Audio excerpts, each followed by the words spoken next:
खबर उत्तराखंड में आप सबका स्वागत है और मैं हूं स्वाति मेहता। खबरों की तरफ बढ़ने से पहले नजर डालते हैं आज की हेडलाइंस पर। सीएम धामी ने खटीमा गोलीकांड में शहीद हुए शहीदों को किया नमन। कहा, राज्य के लिए दिया गया आपका सर्वोच्च बलिदान सदैव हमारे लिए प्रेरणा स्रोत। सीएम धामी ने नए जिले बनाने के दिए संकेत। कहा, जनप्रतिनिधियों से लेंगे सुझाव, जल्द ही सरकार जनता से संवाद कर जानेगी उनका मत। हरिद्वार पंचायत चुनाव के लिए अधिसूचना जारी। 26 सितंबर को मतदान, 28 सितंबर को जारी होंगे परिणाम।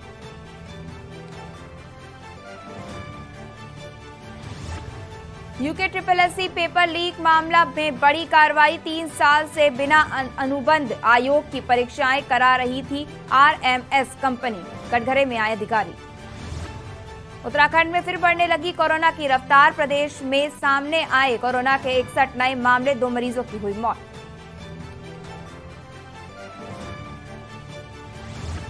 उत्तराखंड में भारी बारिश का येलो अलर्ट जारी। कहीं कहीं गरज के साथ होगी वर्षा। मौसम विभाग ने 3 दिन भारी वर्षा का येलो अलर्ट जारी किया। आप देख रहे हैं के न्यूज, खबरों का सारथी। उत्तराखंड की खबरों में आगे बढ़ेंगे, पर इससे पहले लखनऊ से बड़ी खबर आ रही है। लखनऊ से बड़ी खबर आ रही है जो हम आप तक पहुंचा रहे हैं, जहां पर आपको बता दें कि यूपी में बड़ा प्रशासनिक फेरबदल हुआ है। यूपी में बड़ा प्रशासनिक फेरबदल हुआ है, जहां पर लंबे समय से स्वास्थ्य विभाग में जमे अमित मोहन प्रसाद हटाए गए हैं। अपर मुख्य सचिव अमित मोहन प्रसाद को उनके पद से हटाया गया है। पार्थ सारथी सेन शर्मा बने स्वास्थ्य विभाग के नए प्रमुख सचिव। संजय प्रसाद की बड़ी ताकत। आपको बता दें कि संजय प्रसाद की ताकत बढ़ी है। संजय प्रसाद को गृह विभाग की कमान सौंप दी गई है। ऊर्जा विभाग की कमान महेश गुप्ता को सौंपी गई है। ये बड़ा प्रशासनिक फेरबदल हुआ है यूपी में। सूचना विभाग के प्रमुख सचिव बने हैं संजय प्रसाद। संजय प्रसाद को सूचना विभाग का प्रमुख सचिव बनाया गया है। ऊर्जा विभाग की कमान महेश गुप्ता को सौंपी गई है। नवनीत सहगल को मिली है खेलकूद विभाग की जिम्मेदारी। अरविंद कुमार को यूपीडी का बनाया गया है नया सीओ। यूपी में प्रशासनिक बड़ा फेरबदल। यूपी से बड़ी खबर हम आप तक पहुंचा रहे हैं, जहां पर यूपी के प्रशासन में बड़ा फेरबदल किया गया है। टॉप ब्यूरोक्रेसी में भी फेरबदल किया गया। इस पर हमारे साथ जुड़े हैं सलाहकार संपादक केवट सिंह। केवट सिंह जी, जो इतना बड़ा फेरबदल प्रशासनिक उसमें किया गया है, इसको लेकर क्या जानकारी है आपके पास? देखिए स्वाति, ये फेरबदल बहुत प्रतीक्षित, बहुत दिन से फेरबदल के लिए लोग अधिकारी इंतजार कर रहे थे। प्रशासनिक अधिकारी हुआ है और फिर इसीलिए फेरबदल में थोड़ा विलंब हुआ है कि अच्छे अधिकारियों को अच्छी जगहों पे तैनात कर दिया गया है। जो विवादित अफसरों थे उनको बाहर का रास्ता दिखा दिया गया है। और जो सबसे बड़े विवादित अफसर, जब उप मुख्यमंत्री ब्रजेश पाठक तबादलों को लेकर के उन्होंने पत्र लिखा था मुख्यमंत्री को, अमित मोहन को, तो सबसे विवादित अफसर से उनको बाहर का रास्ता दिखा दिया गया है और उन्हें उद्यान विभाग भेज दिया गया है। इसी प्रकार से संजय प्रसाद, जो मुख्यमंत्री के काफी करीबी माने जाते हैं, उनके विश्वास पात्र माने जाते हैं और अच्छे अधिकारियों में इनकी गिनती होती है, कोई डिसीजन लेते हैं और एक बहुत ही मधुर भाषी भी है और हर व्यक्ति से समय मिलते रहते हैं और तुरंत वो डिसीजन लेने क्षमता, उनको भी एक अहम जिम्मेदारी सूचना विभाग की, गृह विभाग की बहुत ही जिम्मेदारी से नवाजा गया है। साथ ही साथ राजभवन में जो एक बहुत ही मिलनसार अफसर थे महेश कुमार गुप्ता, उनको भी मेन लाइन में ले आए हैं। उन्हें ऊर्जा विभाग जो कि बहुत बड़ा विभाग है और सीधे जनता से जुड़ा हुआ, उनको अहम जिम्मेदारी है। कुल मिला के जो ट्रांसफर हुए हैं, प्रदेश की प्रगति में जो बाधा बनने वाले अफसर थे, जो अलंगा लगाते थे, जो डिसीजन लेने में देरी करते थे, उनको बाहर का रास्ता दिखा दे रहा है। और जो अच्छे अफसर हैं, जो डिसीजन लेने में देरी नहीं करते और जल्दी से डिसीजन लेके करते हैं, इससे विकास की प्रदेश विकास की मुख्य धारा में जाएगा। जी, ये अहम जानकारी देने के लिए धन्यवाद केवट सिंह जी। तो आपको बता दें कि एक बड़ा फेरबदल हुआ है यूपी के प्रशासन में, जहां आईएएस अमित मोहन प्रसाद की भी तैनाती नए उसमें की गई है। आपको बता दें कि एसीएम स्वास्थ्य के पद से हटाए गए हैं। लघु उद्योग और हथकरघा विभाग के एसीएस बनाए गए। लघु उद्योग और हथकरघा विभाग के एसीएस बनाए गए हैं, जहां पर यूपी के प्रशासन में अधिक बड़े फेरबदल किए गए। आपको बता दें कि यूपी के प्रशासन में लगातार हो रहे बड़े फेरबदल, विकास के लिहाज से ये बड़े फेरबदल किए जा रहे हैं, जहां पर आपको बता दें कि सिर्फ खेलकूद विभाग का, आपको बता दें कि खेलकूद विभाग में भी भारी बदलाव किया गया। आराधना शुक्ला को माध्यमिक शिक्षा से हटाकर आयुष विभाग सौंपा गया है। लखनऊ से बड़ी खबर हम आप तक पहुंचा रहे हैं, जहां पर यूपी के प्रशासन में किया गया बड़ा फेरबदल।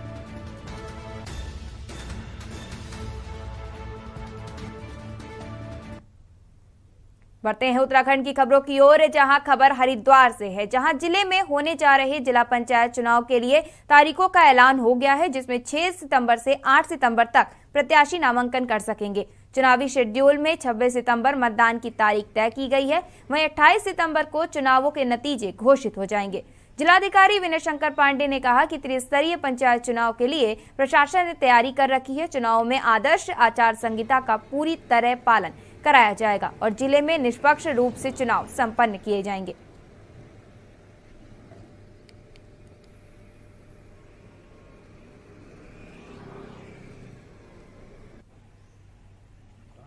उत्तराखंड गवर्नमेंट के पंचायत राज विभाग ने इसका त्रिस्तरीय पंचायत निर्वाचन की यहाँ पर पूरी एक शेड्यूल जारी कर दिया है।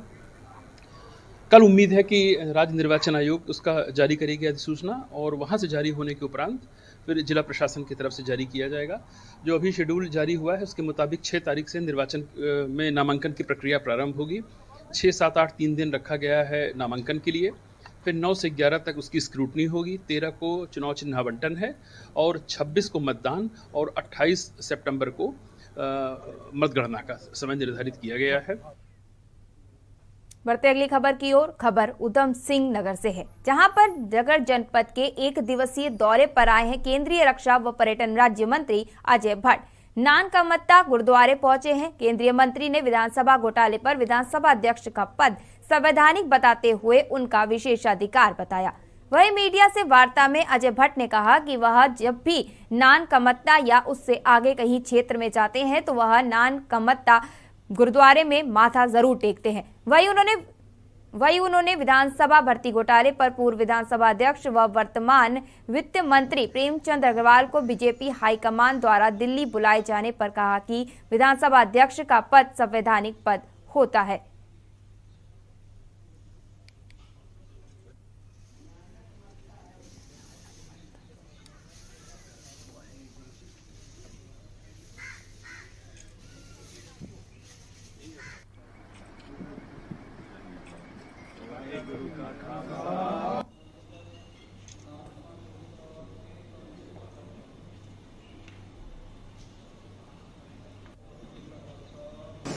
नानक मत्ता बहुत ही पवित्र स्थान है। यहाँ आने पर मनुष्य के सारे संकट दूर होते हैं और वह गुरु जी की कृपा बनी रहती है। इसलिए मैं हमेशा जब भी खटीमा, टनकपुर या ऊपर के क्षेत्र को जाता हूँ तो जरूर यहाँ मत्था टेकता हूँ और इनकी कृपा हर एक मनुष्य पर है, मानव मात्र पर है।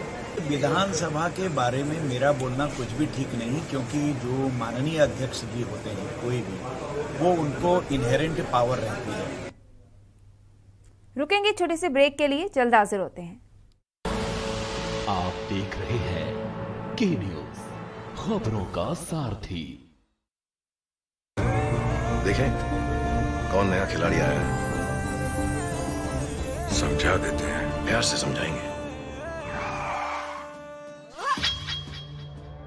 ये तो अपनी जुबान है। जुबान एक हो तो दिल भी एक होने चाहिए। विमल बोलो जुबान केसरी। के न्यूज की खास पेशकश, सप्ताहांत में देखिए मिशन 2024 कितने कारगर चौधरी। इस शनिवार रविवार रात 8 बजे और जेलेंस्की की चिवटता इस शनिवार रविवार रात 8:30 बजे प्रबुद्ध चौहान के साथ। आप देख रहे हैं के न्यूज, खबरों का सारथी। ब्रेक के बाद आप सबका स्वागत है और बढ़ते हैं अगली खबर की ओर। खबर सितारगंज से है, जहां पर एसएसपी मंजूनाथ टीसी जनपद उधम सिंह नगर के समस्त थानों व चौकियों को जनपद स्थित कबाड़ खानों हेतु निम्न कड़े निर्देश दिए गए हैं। वहीं रुद्रपुर में कबाड़ी की दुकान में रखे गैस सिलेंडर के रिसाव के बाद पुलिस प्रशासन व तहसीलदार ने संयुक्त रूप से सितारगंज सिडको शक्ति फार्म क्षेत्र में कबाड़ियों की दुकानों में चेकिंग अभियान चलाया। तहसीलदार जगमोहन त्रिपाठी ने बताया कि कुछ कबाड़ियों के पास स्क्रैप रूप में ऑक्सीजन सिलेंडर मिले, जिनके लिए उनसे लिखित रूप में ले लिया गया है कि ये सिलेंडर काट कर स्क्रैप में बेचेंगे।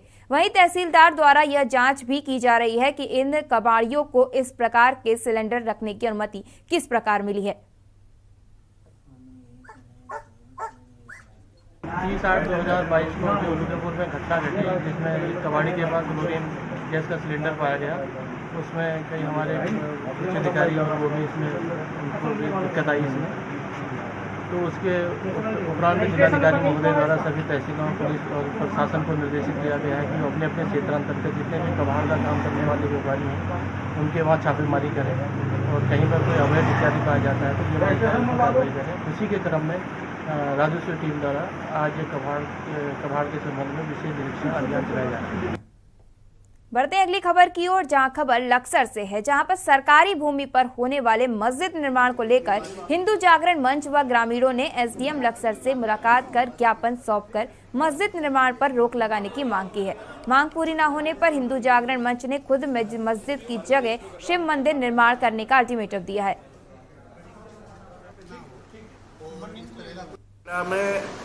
कुछ व्यक्तियों के द्वारा पीर के जगह पे मस्जिद बनाने की बात को लेकर के हिंदू जागरण मंच और अन्य कुछ लोगों के द्वारा ज्ञापन दिया गया है। इसमें तहसीलदार को जांच हेतु निर्देशित किया गया है और किसी भी प्रकार से अगर ये भी बताया गया कि सरकारी भूमि है तो किसी भी दशा में कोई अवैध निर्माण नहीं होने दिया जाएगा और अगर कोई कानून व्यवस्था को खराब करने की कोशिश की जाती है तो संबंधित पक्षों के विरुद्ध कार्रवाई की जाएगी।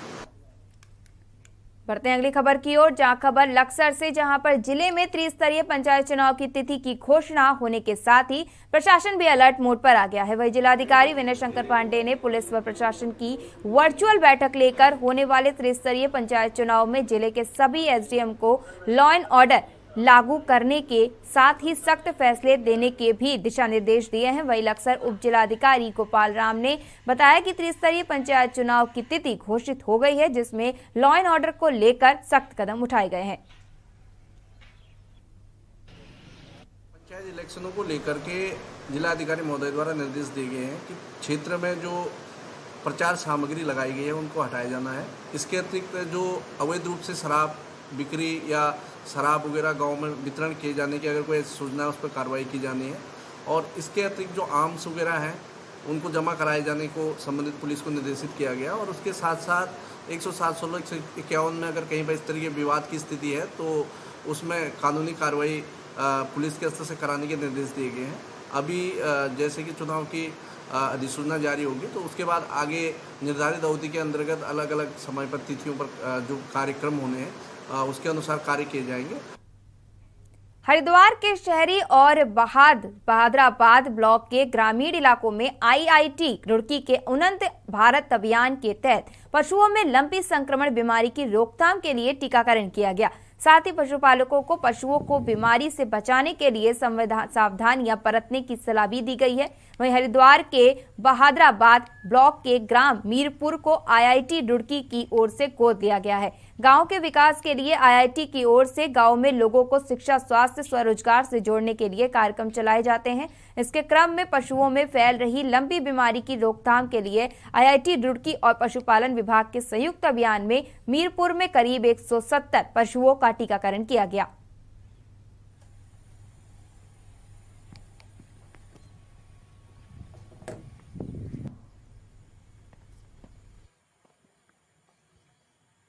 लंपी बीमारी जो एक विषाणु जनित यानी वायरस का रोग है, जो कि मुख्यतः कैप्रीपॉक्स वायरस जो है उससे ये पशुओं के ऊपर ये अटैक करता है वायरस, जिसके कारण पशु के अंदर तेज बुखार आता है और शरीर पे गांठें पड़ जाती हैं। पशु चारा बंद कर देता है, खाना कम कर देता है, जिससे कि दूध देने की क्षमता भी, जब पशु चारा नहीं खाता तो दूध भी कम ही देगा। दूसरी चीज़, पशुपालन विभाग द्वारा इसके ऊपर रोज़ जो है कैंप लगाए जा रहे हैं, हर जगह कैंप लगाए जा रहे हैं और इसके अंदर हम अब तक 100 से भी ज़्यादा कैंप लगा चुके हैं और डॉक्टर लोग अपनी अपनी जगह पे भी कैंप लगा रहे हैं। रुकेंगे छोटे से ब्रेक के लिए, जल्द हाजिर होते हैं। आप देख रहे हैं के न्यूज, खबरों का सारथी। देखें कौन नया खिलाड़ी आया है, समझा देते हैं, प्यार से समझाएंगे। ये तो अपनी जुबान है। जुबान एक हो तो दिल भी एक होने चाहिए। विमल, बोलो जुबान केसरी। के न्यूज की खास पेशकश, सप्ताहांत में देखिए मिशन 2024 कितने कारगर चौधरी, इस शनिवार रविवार रात 8 बजे और जेलेंस्की की चिवटता इस शनिवार रविवार रात 8:30 बजे प्रबुद्ध चौहान के साथ। आप देख रहे हैं के न्यूज, खबरों का सारथी। ब्रेक के बाद आप सबका स्वागत है। और हरिद्वार की जनता को हेलमेट पहनाकर उनके जीवन की सुरक्षा कराने का संकल्प लेकर सड़कों पर उतरी सिटी पेट्रोलिंग की टीम ने चेकिंग अभियान चलाया है। इस दौरान कई 2 पहिया और 4 पहिया वाहन चालकों का चालान काटकर जुर्माना वसूला गया। वहीं हरिद्वार के सिटकुल किरबी चौक पर सीपीयू के सब इंस्पेक्टर सोहन रावत के नेतृत्व में सीपीयू की टीम ने बिना हेलमेट, ट्रिपल राइडिंग, नशे की हालत में वाहन चलाने के दौरान फोन पर बात करने और बिना नंबर प्लेट के वाहन चलाने वालों के खिलाफ चालान की कार्रवाई की गई है। इसके अलावा भी शहर के विभिन्न जगहों पर अभियान चलाकर सुबह 10 बजे से 3 बजे तक कई लोगों के चालान करके जुर्माना वसूला गया। देखिए, अभी जैसे हमारा कांवड़ जो है ख़त्म हो गया है, तो अभी जो हमारा मेन भीड़ भाड़ वाला जो पीरियड था वो ख़त्म हो गया है, जिसकी वजह से अभी ट्रैफिक जो है हम हरिद्वार का जो इंटरनल ट्रैफिक है उस पर फोकस कर रहे हैं। उसमें हमारे 2 मेन हैं चीज़ें। एक तो पहला हमारा है रोड सेफ्टी और दूसरा है कि जो यातायात के जो नियम का जो है पालन करवाना। तो रोड सेफ्टी क्या है कि रोड सेफ्टी अपने आप में एक अलग से चीज़ नहीं है। रोड सेफ्टी अपने आप आ जाएगी जब लोग जो यातायात के नियमों का पालन अगर करने लगेंगे। फॉर एग्जांपल, जैसे कि अगर हेलमेट अगर लोग पहनने लगे तो हो सकता है कि जैसे एक्सीडेंट होते हैं तो जो फेटल एक्सीडेंट है उनकी हमारी जो संख्या होगी वो कम होगी। तो अभी जो हमारा फोकस है वो क्वालिटी चालान्स पे है।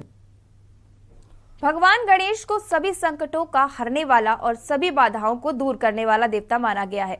भाद्र मास के शुक्ल पक्ष की चतुर्थी को हर साल गणेश चतुर्थी मनाई जाती है। गणेश चतुर्थी का पर्व भगवान शिव और माता पार्वती के पुत्र गणेश जी को समर्पित है। इस दिन घर घर में गणेश जी बैठाए जाते हैं। घरों के अलावा जगह जगह पर पंडाल सजाए जाते हैं। इसके बाद 11वें दिन बप्पा को पूरे गाजे बाजे के साथ विदा कर दिया जाता है, यानी मूर्ति विसर्जन कर दिया जाता है। गणेश भगवान को विदाई देने के साथ ही भक्त अगले साल उनके जल्दी आने की कामना करते हैं। पौराणिक मान्यताओं के अनुसार भगवान शिव और माता पार्वती के पुत्र गणेश का जन्म जिस दिन हुआ था उसी दिन भाद्र मास के शुक्ल पक्ष की चतुर्थी थी, इसलिए इस दिन को गणेश चतुर्थी और विनायक चतुर्थी नाम दिया गया।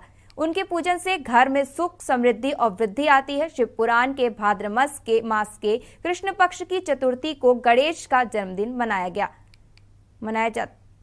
जाता है।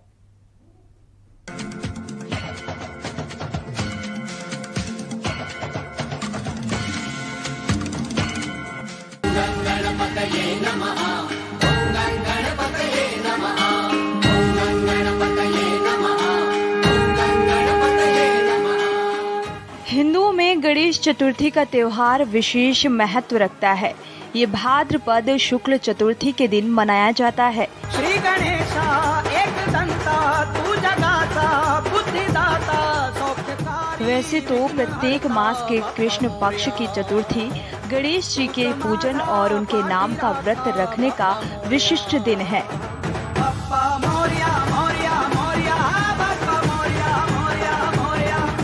श्री गणेश जी विघ्न विनायक हैं, इसीलिए ये समस्त देवगणों में सर्वोपरि स्थान रखते हैं। गणपति बाप्पा अगले माना जाता है कि भाद्रपद शुक्ल चतुर्थी को मध्याह्न के समय गणेश जी का जन्म हुआ था। बुद्धि के देवता कहे जाने वाले गणेश भगवान की 2 पत्नियां रिद्धि और सिद्धि हैं और गजानन का वाहन मूसक यानी कि चूहा है।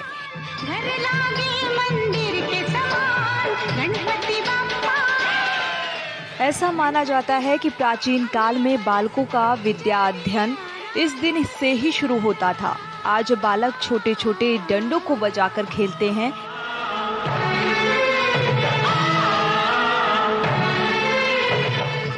यही कारण है कि लोक भाषा में इसे डंडा चौथ भी कहा जाता है।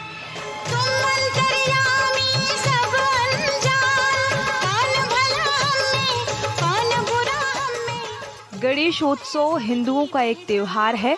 वैसे तो ये पूरे भारत में मनाया जाता है, लेकिन महाराष्ट्र का गणेश महोत्सव विशेष रूप से प्रसिद्ध है। ये उत्सव हिंदू पंचांग के 10 दिनों तक चलता है।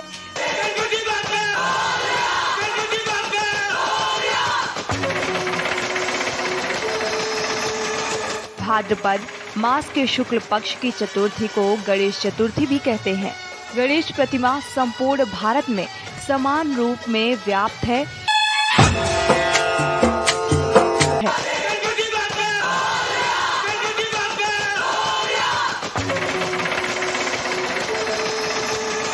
भाद्रपद मास के शुक्ल पक्ष की चतुर्थी को गणेश चतुर्थी भी कहते हैं। प्रबुद्ध चौहान, स्पेशल डेस्क, के न्यूज इंडिया।